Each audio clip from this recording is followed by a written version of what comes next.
In the 17th and 18th centuries, the American colonies were expanding at an incredible pace. The growth of land, culture, and economy set the stage for a confrontation with England. By the mid-1700s, tensions between the colonies and their mother country were escalating. Key events like the French and Indian War sparked a chain reaction of conflicts that would eventually lead to the American Revolution. Today, we'll dive into how these tensions built up and led to one of the most important revolutions in history. The French and Indian War, also called the Seven Years' War, was a turning point in the history of the American colonies. This war was fought between France and Britain, but it wasn't just about the two European powers. It involved the Native American tribes of North America, who played a huge role in shaping the outcome. The war began in 1754 and lasted until 1763, and although it was part of a larger global conflict, it had significant consequences for the future of the American colonies. At the heart of the war was control over North American land. Both France and Britain wanted to expand their territories and dominate the fur trade, which was vital to their economies. The British colonies, especially those in the eastern part of America, were rapidly growing, and their settlers were moving westward into land that the French had claimed for themselves. The Ohio River Valley, with its rich resources and strategic position, became the focal point of the conflict. The Native American tribes, who had lived in the region for centuries, were caught in the middle. Some tribes, like the Iroquois Confederacy, sided with the British, while others, like the Algonquin and Huron, supported the French. The Native Americans saw the conflict as an opportunity to defend their land, but also as a way to gain power by aligning with one of the European powers. These alliances were crucial, as they often determined the success or failure of military campaigns. For the British, the war was not just about expanding their empire, it was also about protecting their colonies. As settlers pushed westward, they clashed with Native Americans and French settlers, leading to growing tensions. The British government decided to intervene, sending troops to support the colonies and to fight the French. However, this didn't come without a cost.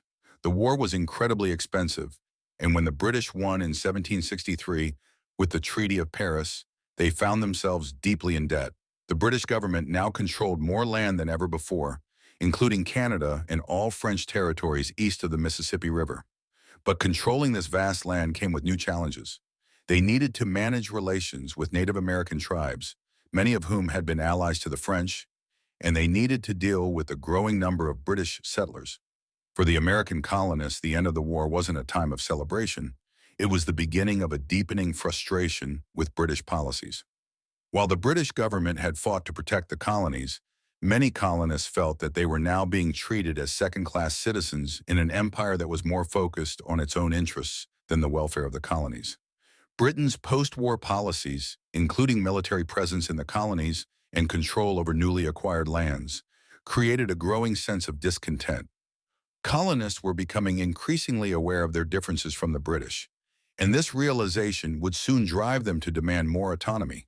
The victory in the war, instead of uniting the colonists with Britain, created a division that would lead to revolution. In the years following the French and Indian War, Britain sought to recover from its massive war debts. The British government needed money, and the American colonies seemed like an obvious source of revenue.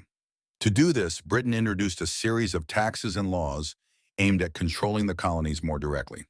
The most controversial of these laws were the Stamp Act of 1765 and the Townshend Acts of 1767, which taxed everything from paper products to glass, paint, and tea. The Stamp Act was the first direct tax on the colonies, and it sparked outrage. Colonists felt that Britain had no right to impose taxes without their consent. The colonists had no representation in Parliament, the British governing body that decided on taxes, and they believed this was an unfair and unconstitutional practice. This became known as "No taxation without representation," a slogan that rallied people together across the colonies. Colonial response to the Stamp Act was swift and widespread. Protests erupted in cities like Boston, and the colonies organized boycotts of British goods.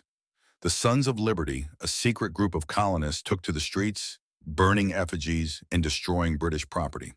These protests led to the repeal of the Stamp Act in 1766, but the tensions between Britain and the colonies were far from over.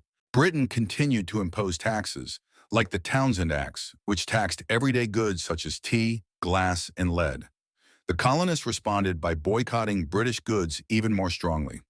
The resentment grew, and British soldiers were stationed in American cities to keep order. This only escalated tensions. In 1770, British soldiers in Boston fired on a crowd of colonists in what became known as the Boston Massacre. Though only 5 colonists were killed, the event became a symbol of British tyranny and cruelty. But it wasn't just taxes and soldiers that angered the colonists. It was also British interference in the colonies' economies and governments. The British government had always had some control over the colonies, but as the colonies grew more economically powerful, they started to push back against British authority. The British response was to tighten control even further. In 1773, Britain passed the Tea Act, which allowed the British East India Company to sell tea directly to the colonies, bypassing colonial merchants. This was seen as a way for Britain to assert its control over colonial trade and profits. The Tea Act led to one of the most famous protests in American history, the Boston Tea Party. In December 1773, a group of colonists disguised as Native Americans boarded British ships in Boston Harbor and dumped an entire shipment of tea into the water. This act of defiance sent shockwaves through the British government.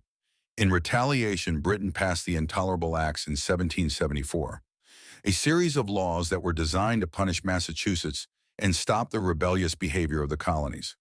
These laws closed Boston Harbor until the dumped tea was paid for, placed Massachusetts under martial law, and gave royal governors more power over colonial assemblies. These acts united the colonies against Britain.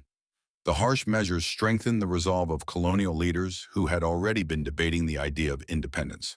As tensions escalated, colonial leaders called for the First Continental Congress in 1774. Delegates from 12 of the 13 colonies met in Philadelphia to discuss how to respond to British actions.